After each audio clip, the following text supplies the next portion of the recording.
Okay, so we are Masechet Makkot. We're Daf Bet, Amud Bet. 4 lines from the top of the page. Mena, Haneh, Mileh. עמוד ב'? דף ב' עמוד ב'.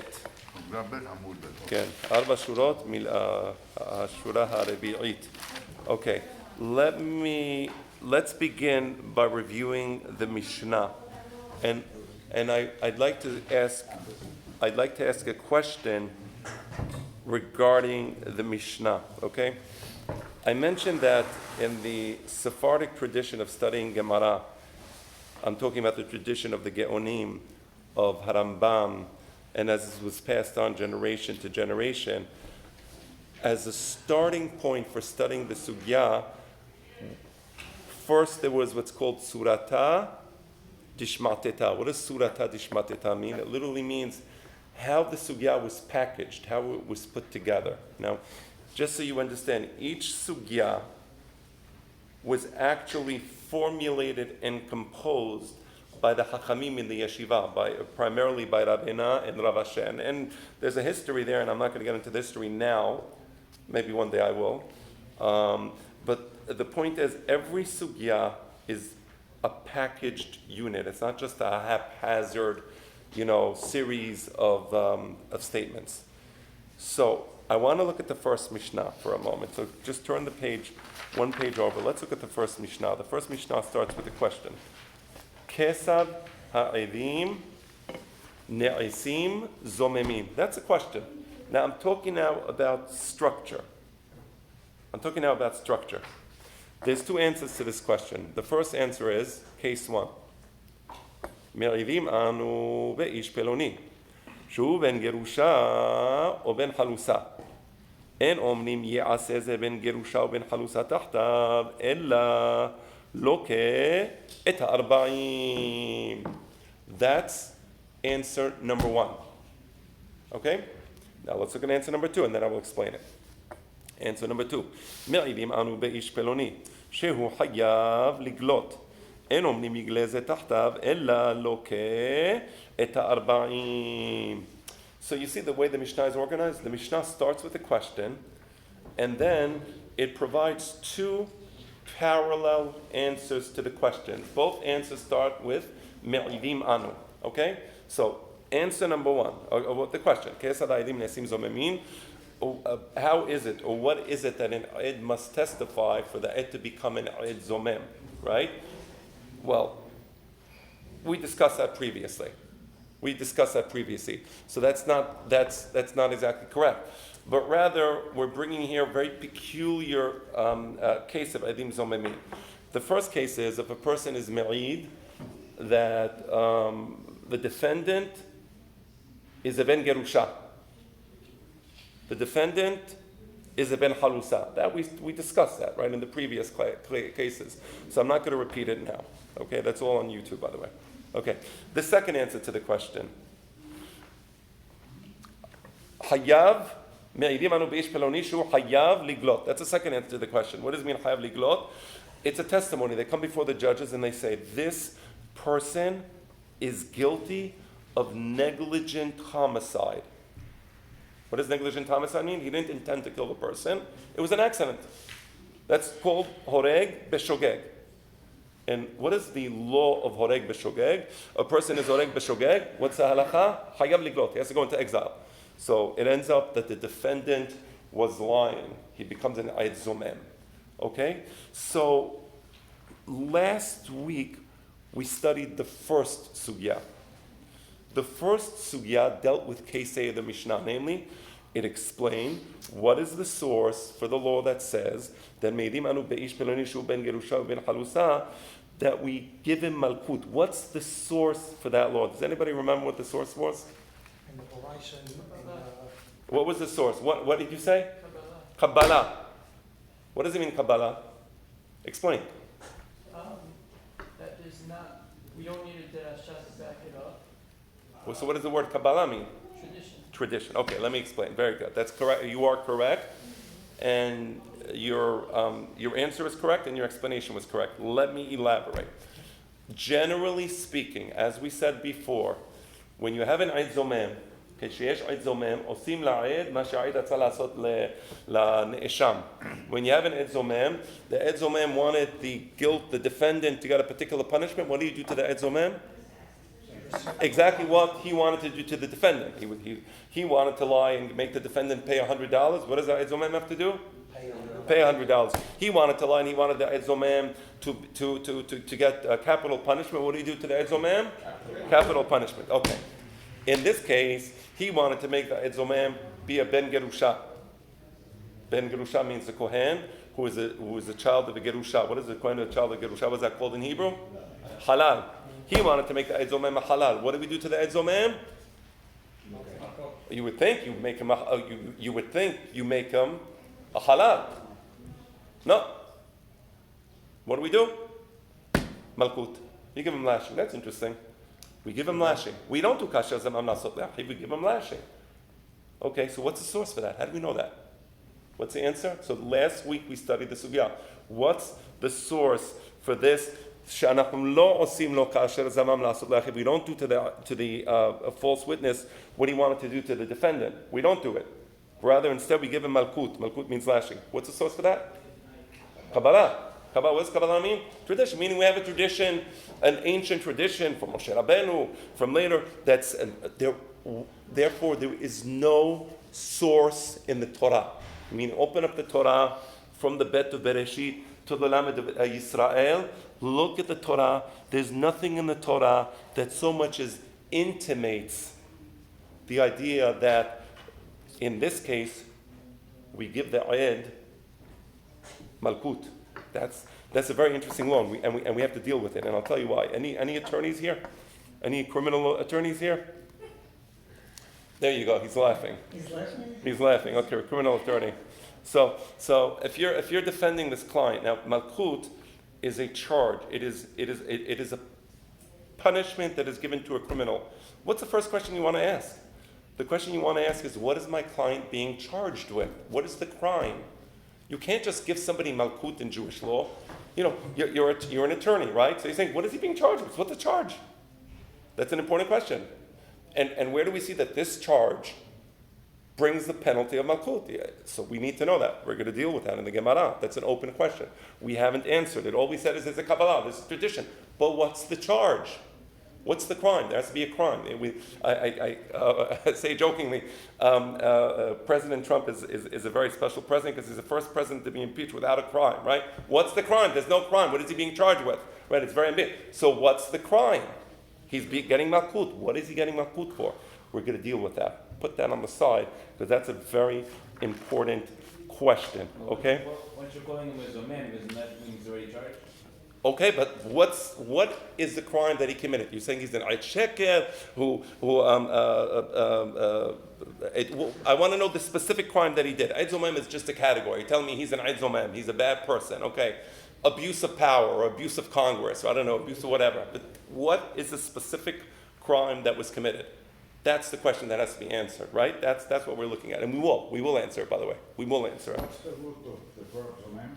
Zamam. Zamam means something that is done with premeditation. So the ayed testified falsely with the premeditated intent to cause the defendant to suffer.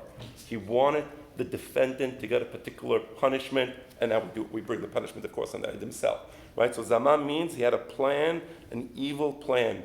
Again, criminal law, mens rea. The mens rea, you see how the Gemara looks at mens rea? What is the mental attitude of the criminal? Okay, so that's... what? אני אומר לו, זה מלשון זימה. זימה זה לא, דבר לא, רע. לא, לא, זימה זה עבירה, חס ושלום, בעניין עריות. זמם זה שיש איזו תוכנית של פשע, לא זימה, זה דבר אחר. כל הבעיה של הגמרא פה, כן. כשאמרה התורה, אדם זומם עושה לו מה שהוא זמם לעשות. כן. זמם שהוא אמר על כהן, אמר לו בן חמודה. כן. שאלה מאוד מאוד טיפשית. כן. אתה עושה אותו בן גרושה, מה קורה כשהוא ישראל שזמם? לא הענבת אותו. זו שאלה יפה. לא רק שאלה יפה. אבל כשמלכות עושים לו מלכות, אתה כן. לא עשית לו מה שהוא זמם. אז אנחנו נראה את ה... יצאת בכלל מכל התמונה. So and I'm going to switch now to Hebrew, from Hebrew to English. I'm going to switch back to English. So this is one of the things that we dealt on the first sugya. And now we're going to start sugya number 2. So go to the top of page Bet Amud Bet. Beruchim Habayim, whoever joined us. I don't see the name, but they're there. Okay. This is another Masech. Right. So look at Daf Bet Amud Bet. Okay. בית עמוד בית. Mena hanemile. Okay. Mena hanemile. So I'm starting the sugya. Everybody ready? Everybody have the place? Okay. Open up, and it's actually I'm going to even start from 3 lines down. I changed my mind. Okay.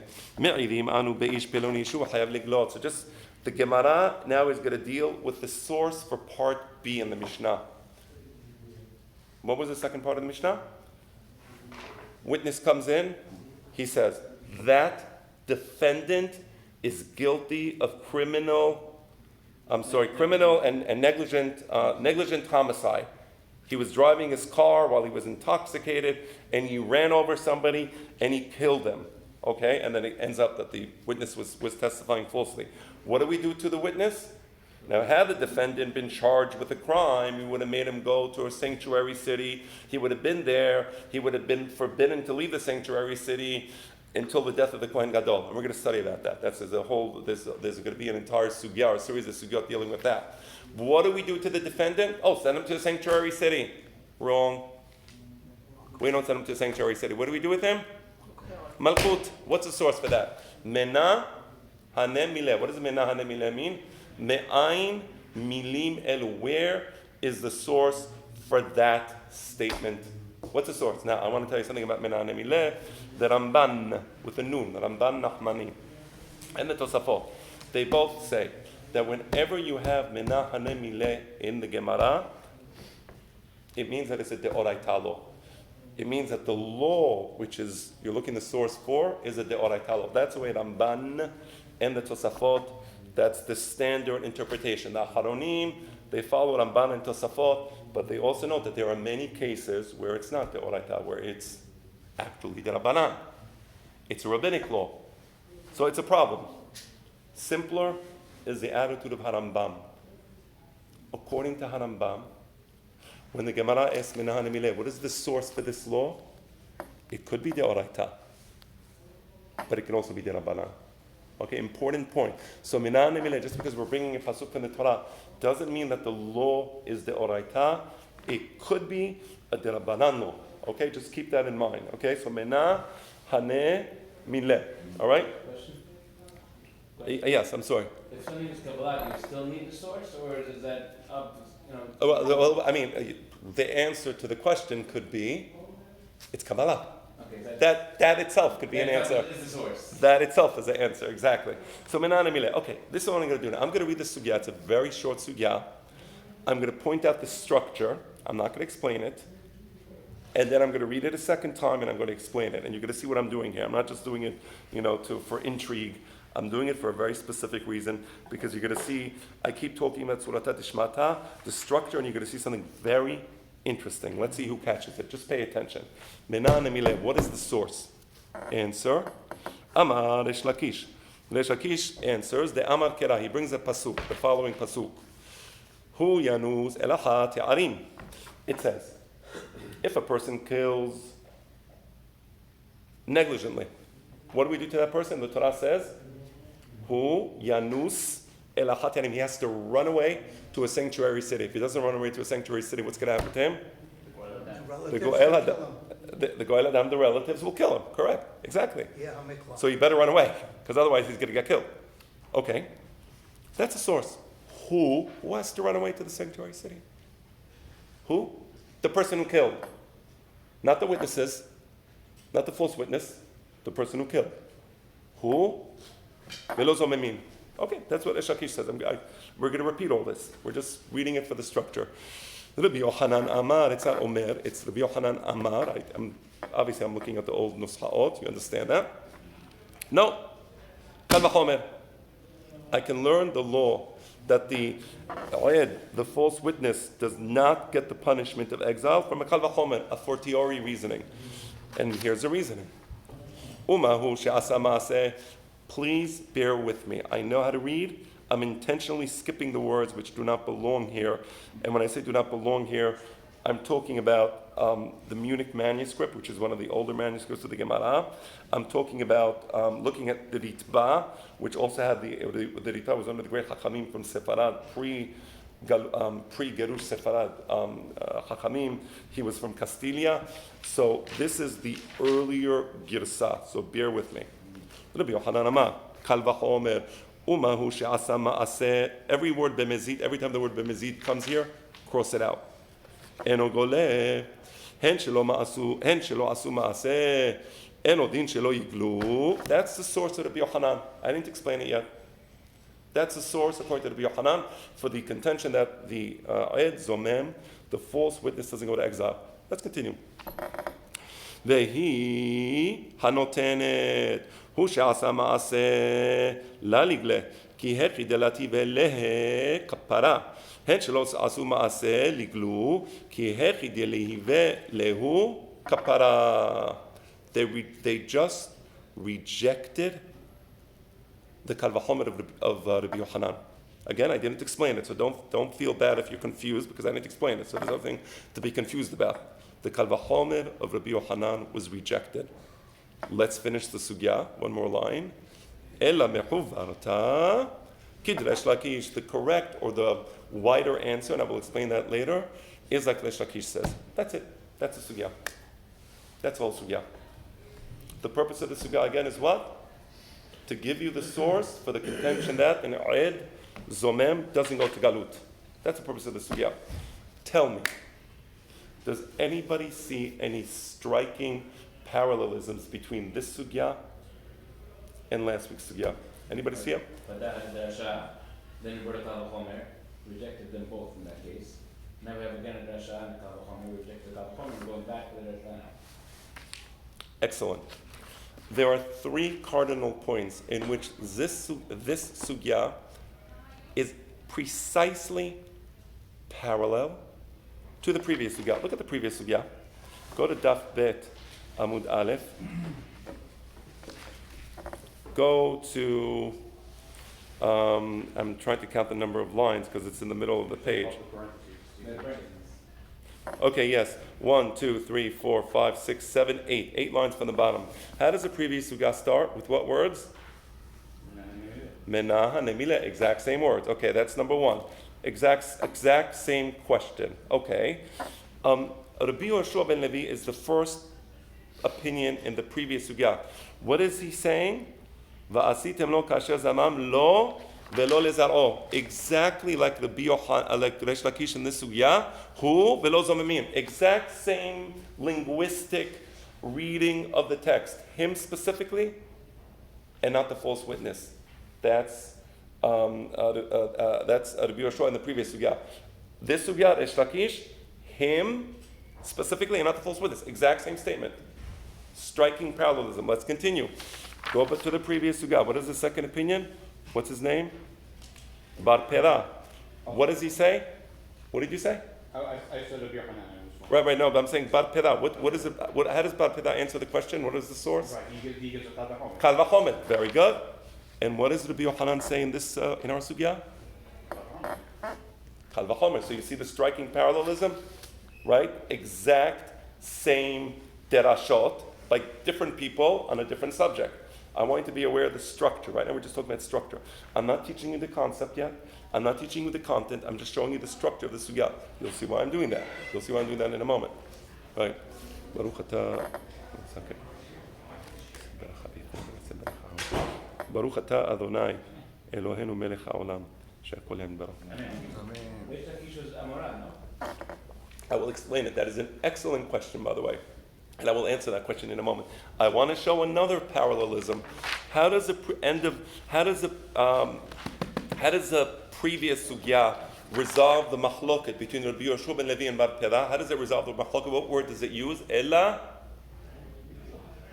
What's the word? Ella. It's on the top of Daf Bet Amud Bet. Mechuvarta. What does mechuvarta mean? Clear. It's a better answer. How does this sugya answer the question?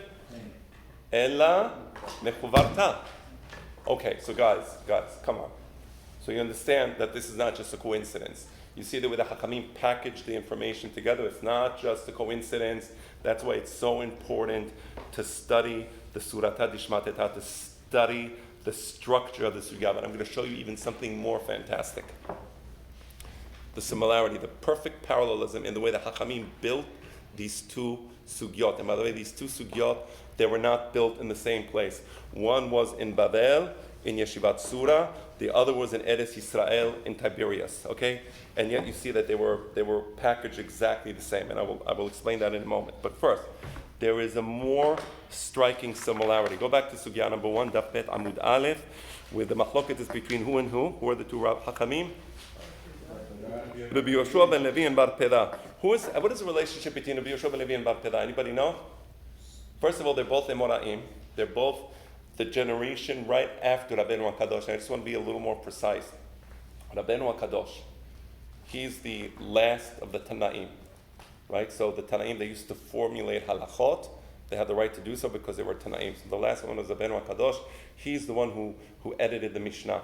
After Rabbeinu HaKadosh, you had a generation of Hachamim that were with Rabbeinu HaKadosh, but they were juniors to him. And they were kind of on the periphery between the generation of Tanaim and Emoraim. Bar Peda here is one of those Hachamim. And who was Bar Peda's student? Take a guess. Rabbi Yoshua ben Levi. So you see it's a machloket between a teacher and his student. Okay, let's go to our sugya. We have here a machloket between Resh Lakish and Rabbi Yohanan. Rabbi Yohanan was also, I wouldn't say he was on the periphery, he's a little past Bar Peda, but what's the relationship between Rabbi Yohanan and Resh Lakish? Take a guess, take a wild guess, not you, Elliot, somebody else. Wild guess, again, relationship between Bar Peda and Rabbi Yoshua ben Levi was teacher, student. Bar Peda is the teacher, Rabbi Yoshua ben Levi is the student. And by the way, Rabbi Yoshua ben Levi many times transmits things in the name of his teacher. Okay? Take a wild guess. What's the relationship between Rabbi Yohanan and Resh Lakish? Student and teacher. How did you know that? Fantastic. Exactly right. Exactly right. I'm sorry, teacher and student. Teacher, student. Rabbi Yohanan was the teacher, Resh Lakish was the student, and Resh Lakish brings many, many halachot in the name of Rabbi Yohanan. You see the striking parallelism, but here's the best part. Always in the Gemara, you first bring the teacher. If there's a machlokot between the teacher and a student, and many times there's a machlokot between teachers and students. So Rabban Shimon ben Gamliel was the father and teacher of the Rabbi, and if there's going to be a machlokot, they will first bring out of respect. They will bring Rabban Shimon ben Gamliel, and then they bring Rabbi, who is a student. That's the way they're going to order the opinions in the Gemara. Of course, you first bring the teacher, and then you bring the student. Here, in both sugyot, who did you bring first, the teacher or the student? Student. In sugya number 1, you brought Rabbi Yoshua ben Levi, who's a student, and then you bring the opinion of Bar Peda, who's the teacher. In this sugya, you bring the opinion of Resh Lakish, who's a student, and then you bring the opinion of Rabbi Yohanan, who's the teacher. Okay, so that's the parallelism, that's the structure. Of course, this is all done intentionally, and I'm going to get to the point. And I will first let me answer the question: why did they bring the student before the teacher? What do you think? Does it make a difference? So you'll know. Oh, it's important. We want to know. Always, you would, out of kavod, derech eretz, you would always bring the teacher first, and then the student. Here, you bring the student and then the teacher. Why? Why would you bring the student before the teacher? It's I, and so the halakha must be like the student. Ah, very nice. There's more Gemara. He's looking for Gemara. Give him this Gemara. Right. So this would be, one second. And by the way, this would be an example of, let's say if the lights went out, I would not be allowed to study Torah le'or haner, right? Because but getting back to the question, the reason in both cases, let me first answer that. The reason in both cases we brought the student before the teacher is because the Gemara is pointing out that in this case, the halakha is like the student and not like the teacher. Okay? All right, so that's the first thing I want. So you see the structure. All we did so far is we didn't deal with concepts. We just dealt with structure. Now that you have the structure in your mind, I'm going to repeat the Gemara and we're going to explain. We're going to give it content, right? We're going to give it some content. But first, I want to show you the packaging, the way the Hakamim package the Gemara. That's really important. Okay, let's continue. Oh, and just one last question. And this is actually a question I asked about. This is a question I asked about 40 years ago. When I was first studying the sugya, I actually asked this question. And okay, let me see. Maybe somebody else can ask a question. Okay, so in both sugyot, you're asking a question, what is the source for a law, right? In the first sugya, we're asking the question, what is the source for the law that says that in Ayat Zomem, a false witness who testifies that the defendant is a ben gerusha or ben halusa, we don't make the false witness a ben gerusha or ben halusa, but rather we give him malkut. What is the source for that law? We said that according to the student, the source for the law is Kabbalah. According to the teacher, the source for the law is a Kal Vachomer. Okay. Now in our sugya, the exact same process. Question, what is the source for the law that says that if a false witness testifies about a defendant and says this defendant is guilty of negligent homicide, he should go into exile to a sanctuary city? And we said, it ends up that he's a false witness. We don't send the false witness to a sanctuary city, rather we give him malkut. What is the source for that law? The student says Kabbalah. The teacher says Kal Vachomer. Okay, here's a question. How can the student know it's a Kabbalah if not from his teacher? What does tradition mean? Tradition means Moshe kibel Torah miSinai Msala Yoshua v'Yoshua Eskeni. Okay. How does the teacher know? How does a student know it's a Kabbalah if not from his teacher? But his teacher is not saying it's a Kabbalah. His teacher is saying, no, it's a Kal Vachomer. You understand my question? Rabbi, can I ask you? Wait, no, first, no, I want to make sure that everybody has this. About that, I want to tell something. What I read about that.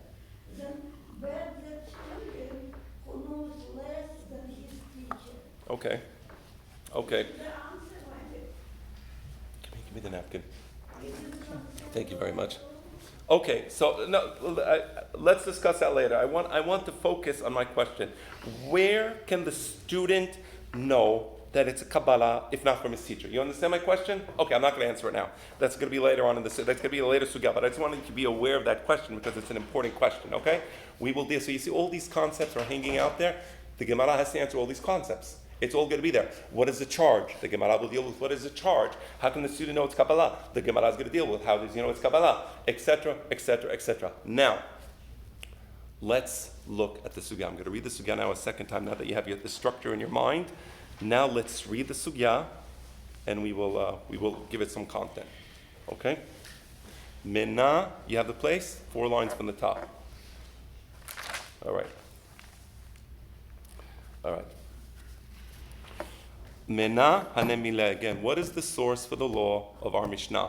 Our Mishnah said that in the case where the Ed Zomem claims that the defendant is guilty of negligent homicide, we give the Ed Zomem malkut. That's his punishment. His punishment is malkut. What is the source for that? Resh Lakish, Amar Resh Lakish, the Amar Kera, Hu Yanus Elaha Te'arim. The pasuk says that somebody who murders is guilty of negligent homicide, that person must run away to a sanctuary city. So on this pasuk, we make the following inference: who, he, meaning the actual killer, must run away to a sanctuary city. Velo zomemin, but not others. For example, the false witness in this case will not go to a sanctuary city because the pasuk specifies him, he, the defendant. Again, this is a Kabbalah. You don't have to read the pasuk this way, but because we have a Kabbalah, that's the way to read the pasuk. Who, the defendant? Yes, he would go to a sanctuary city if he was actually guilty of the crime. But the Eitzomem, the false witness, no, he doesn't go to a sanctuary city. That's the opinion of Resh Lakish. There is a tradition, and the tradition says read the pasuk that way. Okay. Rabbi Yochanan Amar Kal Vachomer. In contrast to the student, the teacher says, no, I can actually learn the law that the false witness doesn't go to a sanctuary city from a Kal Vachomer. And here's a Kal Vachomer, a fortiori reasoning. Umahu she'asa ma'aseh eno goleh hen shelo asu ma'aseh eno din shelo yiglu. And the fortiori reasoning is as follows. When somebody actually commits an action, okay? In order for there to be a crime, there has to be an actual act. If there's no crime, if there's no action, if there's no action, there's no crime, right? So, let's say somebody kills negligently. He's a negligent murderer. He's guilty of negligent homicide. Does he go to a sanctuary city? Yes. And yet, there are some cases where a person is guilty of negligent homicide and he doesn't go to a sanctuary city. I'll give you an example. If a person, let's say, has his an axe and he's he's axing, cutting down, chopping down a tree, and then the anvil, is that what it's called? The anvil flies off The head falls off. and kills somebody. That's called negligent homicide. He must go to a sanctuary city. But there are some cases where somebody kills bishogeg and he doesn't go to a sanctuary city. For example, a person is now climbing up the ladder to go to the roof, and as he's climbing up the ladder, one of the rungs, I guess, wasn't in well. He falls down, kills somebody on the bottom. He also killed negligently. He doesn't go to a sanctuary city. We're going to study the laws. They're very precise laws. When does a negligent murderer go to a sanctuary city? When doesn't he go to a sanctuary city? But one thing we can all agree upon is that there are many cases of a person who committed an act, who is guilty of negligent homicide, and notwithstanding the act, the negligent murder, he doesn't go to galut, right? If that person who committed an act doesn't go to galut, how can a witness, a false witness, who his only crime is speech, and speech in Jewish law, and here's an important point, speech in Jewish law is not considered an act. That's not considered ma'aseh. Ma'aseh means there actually be a physical action. So speech is not an act. So if a person who committed an act doesn't necessarily go to galut, how can you say that a person who all he did was talk would go to galut? That's the kal vachomer of Rabbi Yochanan, and Rabbi Yochanan says, therefore, I do have a source for the contention that the ed, the false witness, should not go to galut, because even a person who committed a negligent murder wouldn't go to galut all the time. So how can the false witness who didn't do anything, all he did was talk, go to galut? That's the kal vachomer of Rabbi Yochanan. This kal vachomer is going to be rejected. The kal vachomer is going to be rejected, and we're going to see how it's rejected now. But you understand the kal vachomer, right? Very simple, very clear. Okay. Gemara. Vehi hanotenet. Now, just so you understand, this conversation is actually taking place in the yeshiva in Tiberias. Rabbi Yochanan was the Rosh Yeshiva in Eretz Yisrael. And this is an actual conversation taking place where Rabbi Yochanan is presenting his position, as we just read his position was Kal Vachomer. Resh Lakish, the student, presented his position, and we saw his position was it's Kabbalah. And now the yeshiva is deliberating, and the yeshiva is going to reach a conclusion and saying, Rabbi Yochanan, with all due respect, we know that we know you are the Rosh Yeshiva, we know you are the Gadol Hador, we know that you're a Talmid of Rabbeinu HaKadosh, but with all due respect, we cannot accept your position. Vehi hanotenet, your position is logically faulty, because if we take your position to its full extent, we will reach the following. And now we're going to read why it's logically faulty. Vehi hanotenet. Actually, I'll use your reasoning against you. That's what vehi hanotenet means. I will use your reasoning to defeat you. Why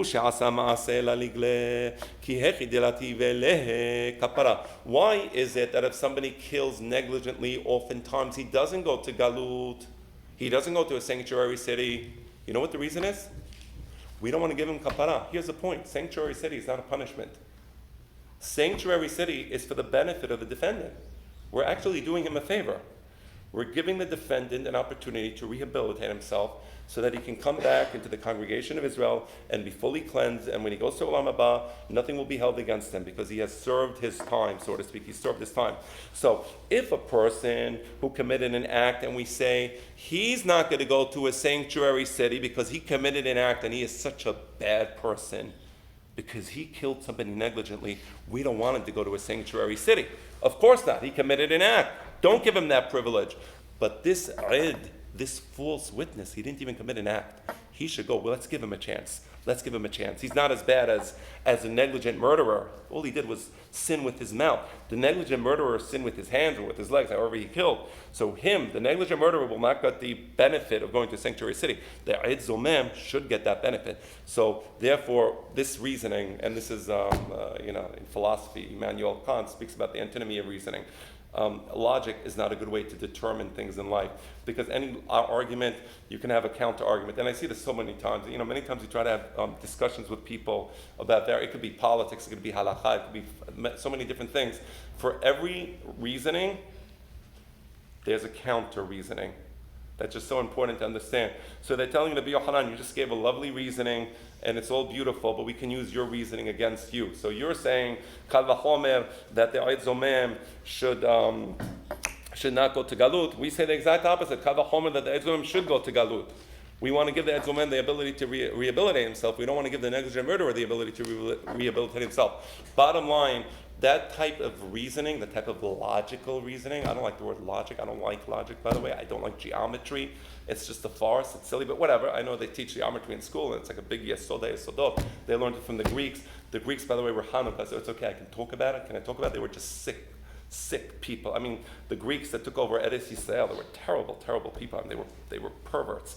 I mean, they used to be like Jews wanted to be Shomer Shabbat, so the Jews would hide around and they would go to the caves. They would go to the caves to be Shomer Shabbat, right? Because they didn't want to be killed by the Greeks. So the Greeks would come and they would set a fire at the entrance to the cave, suffocating the Jews alive. I mean, they were sick people. Just so you understand, I know we like to glorify, Greek civilization. They were great philosophers. It was Plato and Aristotle. I mean, we're not going to take that away from them. Of course, there were many great philosophers. But the civilization itself, they were sick people. When that's way, if they caught a lady that she did Brit Milah on her son, Bar Minan, they would kill the lady together with the woman. They throw them off a wall together. I mean, these are sick people. By all standards of our civilization, the Greeks were terrible, terrible people. So, I want to say that. So the idea of logic, I'm not a big fan of logic, because, you can make a logical argument one way or the other way. So they tell Rabbi Yochanan, with all due respect, the logical argument that you just gave can be twisted around and used against you. So when you have an argument that can be twisted both ways, it's not really a very good argument. It's dubious, and therefore they tell Rabbi Yochanan, we know you're Gadol Hador, but we don't accept your reasoning. We actually accept the reasoning, or rather not the reasoning, but the position of the Talmud who says it's a Kabbalah. And we still didn't say how Reish Lakish got that Kabbalah. That's the subject for further on. Yes, sir. Good question. Side question. It's Babylonian Talmud. Why is it recording discussions in Tiberias? And many times the Talmud Bavli has discussions that took place in Eretz Yisrael. It's very, very common. And the same thing vice versa? No. Because the Talmud Yerushalmi wasn't fully developed. It was never finished. It was never fully edited. So the Talmud Yerushalmi didn't attain the prominence of the Talmud Bavli. Now that it's not important. Of course it's important, but I don't want anybody to leave thinking the Talmud Yerushalmi is absolutely important, but it just wasn't completed. The Talmud Bavli was completed. The reason Talmud Yerushalmi wasn't completed is for historical reasons, that the life in Israel was unbearable under the Roman occupation, and eventually they just didn't have the chance. Talmud Bavli, they had the chance to complete the editing of the Talmud. So you have many times discussions that took place in Eretz Yisrael. Okay, so this discussion is taking place in Eretz. Isn't the location and the requirements discussion of Arei Makkot in the Raisa? Yes, correct. The Arei Miklat are actually mentioned specifically and clearly in Et Beseh Bamidbar. It's mentioned in Perashat Mas'eh. So it's very clear in the Torah, and then they review it again. I think in Perashat Vayit Hanan they have the review of it. So yes, of course, it's mentioned in the Torah. Because here, in contrast to the first time, First first Homer they said, you can be taught Torah into Memi. you have to make Wait, hold on, just 1 second. special tribe, not every... Right, but they have it. זה מפורש בתורה. זה מפורש בתורה, לא בפרשת מסעי, בפרשת מסעי. I'm sorry, מחילה, yeah. In the first situation, to reject the Kal Vachomer, they said that this Kal Vachomer would reject the entire Torah into Memi. Right. Yeah, exactly. But still, but in both cases, rather than the right. But in both cases, they reject the Kal Vachomer. I agree with that. different reasons. For different reasons, correct. I have a question. So if it's Kabbalah, why couldn't they just right after Midah and there and then just say Kabbalah? Because the Talmud is not just a book of conclusions. The Talmud is a book of intensive study. And the purpose of the Talmud is to teach us how to study and how to analyze text and halachot. Right? That's really important. And much of the mistakes that happen in halakha is because people didn't properly study the Talmud, and therefore they don't understand rabbinic thinking and rabbinic methodology. So me and you, sometimes we see these types of, discussions going on, and they're non-Talmudic discussions. So ultimately, if a person doesn't know Talmud, he really cannot make Pesach halakha, right? Because you need to understand the rabbinic methodology. Okay. All right. Let's continue. Ela mehuvarta kidresh lakish. What does mehuvarta mean? When it says mehuvarta in the Gemara, what does that mean? Mehuvarta kidresh lakish. We accept the position of Resh Lakish. This is a Kabbalah. There is no kal vachomer. What does mehuvarta mean? White. It's whiter. Mehuvarta doesn't mean it's white. It's whiter. What does that mean? We can accept both positions. You know what? It's an interesting discussion. We prefer, and this is so important, this tells you about rabbinic thinking. We prefer the position of Resh Lakish. What does that mean? We're not talking about geometry. We're not talking about objective reality. We prefer. This is our preference. Could the position of Rabbi Yochanan be correct? I suppose it could be. But if we had to make a choice between Rabbi Yochanan and Resh Lakish, we prefer Resh Lakish. I love the word mechuvarta. Sometimes, no, we reject the opinion completely. No, it's wrong. It's obviously wrong. It contradicts the Beraita. It's completely wrong. Here, it's not completely wrong. It's mechuvarta. Right? Because many Rishonim, they ask questions, wait, but the opinion of Rabbi Yochanan could have been correct. Well, what if this, what if that? True. That's why the Gemara said mechuvarta. Mechuvarta means yes, it could have been correct, right? It's a feasible, it's a tenable explanation, but we prefer Resh Lakish. That's all. What I prefer, I just do. That's the idea of autonomy.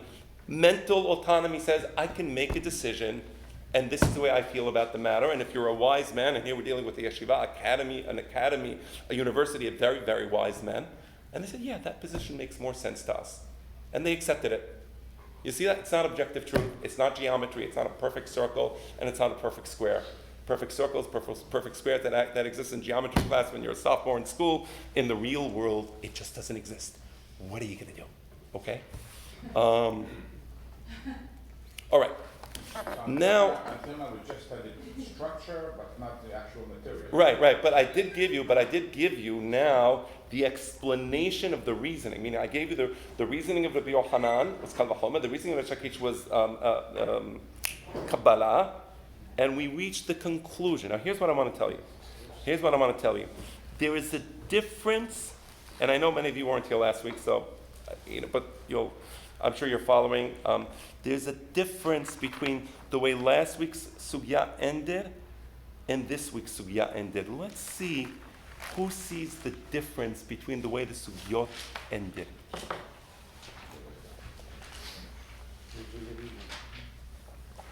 This sugya specifically mentions Kedesh Lakish, Okay. whereas last sugya said Kiddushanim and Mary. Interesting. Last week's sugya says mechuvarta kitchanin meikarat. It doesn't say mechuvarta kerbi Yoshua ben Levi. Instead it said mechuvarta kerbi Yoshua ben Levi. It doesn't. It says mechuvarta as we previously mentioned. Here it says mechuvarta kidresh lakish. Why? Why the difference? We saw all this perfect parallelism, and I was making a big deal about how the two things are so. There's another difference. What's the other difference? Who sees what the other difference is?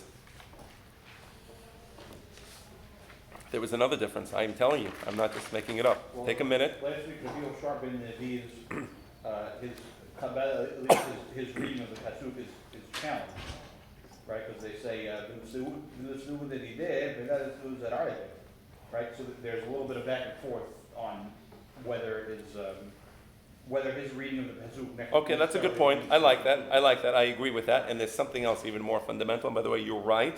I agree with that. Okay. What else? Look at the end of last week's sugya. How does last week's sugya end? Right before the ending. How do we get to the point where we reject Bar Pera and we bring Rabbi Yoshua ben Levi? How do we get to that point? What is the introduction to the point? How do we even get there? There's a word we use. I'm sorry? Look at Ravena. How does Ravena start? What does matkif mean? Ravena has an attack against Bar Pera. What happens in this sugya? Does anybody attack Rabbi Yohanan? There's no matkifla. Why in last week we have matkifla, and this week we don't have matkifla? You understand my question? So now you will see what's happening. Okay, you will see what's happening. I will explain to you how this took place and when this took place. Okay. This week's sugya takes place in Tiberias. Rabbi Yohanan was the Rosh Yeshiva in Tiberias. His student, Resh Lakish, is there. It happens that Rabbi Yohanan and Resh Lakish have disagreements. It happens in the Gemara.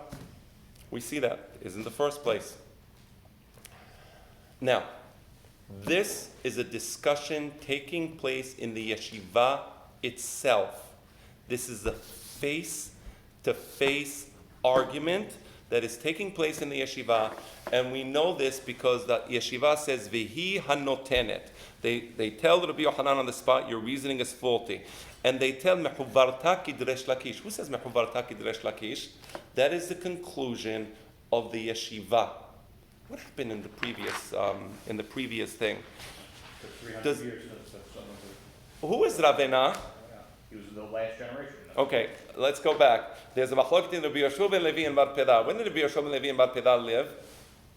They lived in the days of Rabbeinu HaKadosh, a little after Rabbeinu HaKadosh. But okay, let's say the days of Rabbeinu HaKadosh, when the Mishnah was edited about 160 years after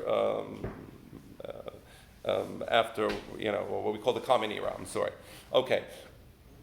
That machloket was never resolved. There was never a point where Bar Pera and Rabbi Yeshua ben Levi are confronting each other in the yeshiva, and the yeshiva is dealing with that, and they say, wait, we prefer the opinion of Rabbi Yeshua ben Levi. It never happened. And how do I know it never happened? Matkifla Ravena. When did Ravena live? 300 years later. Ravena was the last generation of Emoraim. Bar Pera and Rabbi Yeshua ben Levi was the first generation of Emoraim. So you have to go forward all the way, I don't know if it's 300 years, maybe 200 years, all the way to Ravena, and only then does he say, wait, hold on 1 second. We have the opinion of Rabbi Yeshua ben Levi, we have the opinion of Bar Pera, and now he begins to make a parallel analysis to the analysis that was already done in Tiberias. Meaning in Tiberias, they formulated this law, they packaged it as they did. Comes Ravena, who happens to be the editor of the Talmud, and he says, wait, that same machloket that they had about the question of Galut, there was a parallel machloket to the question of Ben Gerusha, Ben Halusa, and now I am going to edit that material exactly parallel to the yeshiva of Tiberias. And there you have the parallel sugyot. And I'm going to review the sugyot again so you see the perfect parallelism.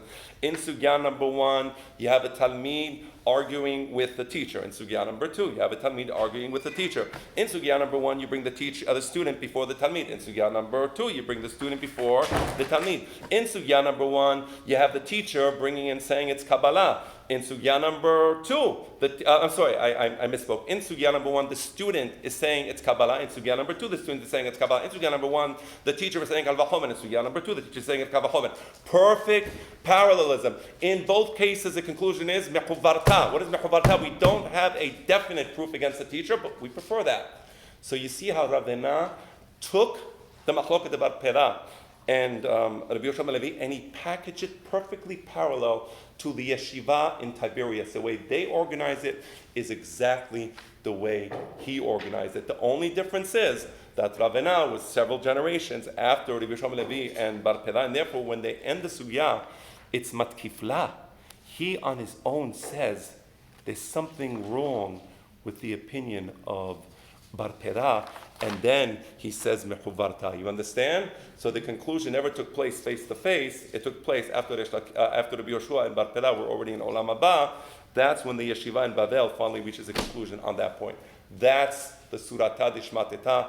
That's the content. We still have a bunch of things outstanding. I'm gonna end the class now. I'm gonna give you some questions. Get a chance to ask questions. That's you raising your hand. I'll take that. But we still have some outstanding questions. Every question that's outstanding will be dealt with in the Gemara. There's nothing that the Gemara doesn't deal with. Anything that's important to know, the Gemara will deal with. Okay? But I just want you to see the way the Sephardi analysis of the sugyot is a very different analysis, but it's also a very precise analysis, and it gives you the full picture. You exactly see how the Chachamim developed the sugyot, and in this case, what took place in the yeshiva in Babel, in yeshivat Surah, what took place in Eretz Yisrael, in yeshivat Tiberias, and you see how the Chachamim structured the sugyot to show you the relationship between that machloket. Questions? Two questions. One, matkif, is that always when they're not present? Excellent question. Let me explain to you what matkif means. Sometimes the Gemara says kashya, sometimes the Gemara says metivi, sometimes the Gemara says ulminu. What does the word matkif mean? That's a great question. Lehatkif means to attack. It's an attack. What does it mean it's an attack? I don't have any source. I don't have any material that can support my position. It's an attack based upon sevara. That's the weakest type of attack you can possibly have, is an attack based upon sevara. Does he bring a source? Does he say, wait, I have a baraita that says not like you? No. But I have a sevara. My thinking would tell me that there's some fault in your reasoning. And he shows what the fault is. That's what hatkafa means. So the weakest type of question that the Gemara can ask is matkifla. You understand? Matkifla, hatkafa. Next question. But in fact, the source is the other Gemara. No. I mean, he's using. He's packaging his material parallel to the way it was done in the Yeshua and Tiberias. Okay, but he didn't use that to attack. It's the same type of reasoning, but it's still reasoning. Okay, it's not a beraita. It's not like he brings a beraita and he brought a beraita. We would say metivi. That's a powerful source. There's no source. It's sevara. Sevara is the weakest type of. Yes. Next question. Is there a situation where there is a matkif after chavrata? After no. It would always, the mechuvarata would always be at the end of the sugya, and before that you'd have matkif or whatever discussion you want to have. Closed book. Yeah, exactly. That's right. Mechuvarta. This is and by the way, there is no answer to mechuvarta. This is my opinion. This is the way the yeshiva made. What does the Torah say? The Torah says acharei rabim lehatot. What does acharei rabim lehatot mean? We follow the majority opinion. Is it absolute truth? So there was a great Chacham Rabbi Eliezer ben Kanuz. He knew the absolute truth of the law of Tanuro shel Achnai. The Chachamim were against him. But he was certain that he is absolutely correct. But the Torah says, Acharei Rabim lehatot. And he brought all the proofs in the world, and the Chachamim say, Acharei Rabim lehatot. We disagree with you. What? We just do. He thought it was Tahor, they thought it was Tameh, or vice versa. And that's it. So you understand? So that's the idea of Acharei Rabim lehatot. We make a Pesach halacha, and this is what we make Pesach halacha. And nobody can. Right, no, because once the yeshiva makes the ruling, that's like the Bedin Agadol. The yeshiva was like the Jewish Supreme Court. So once the Supreme Court says this law of abortion violates or doesn't violate the woman's rights or not, that's it. You can't argue with the point anymore. That's their Pesach. You have a minority opinion, you have a majority opinion. We go according to the majority opinion of the Supreme Court, right? Right. So yes, sir.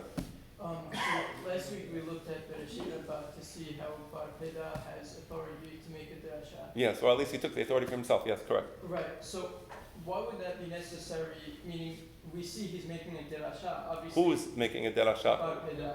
Right. So obviously he wouldn't be making a derasha if he didn't have authority.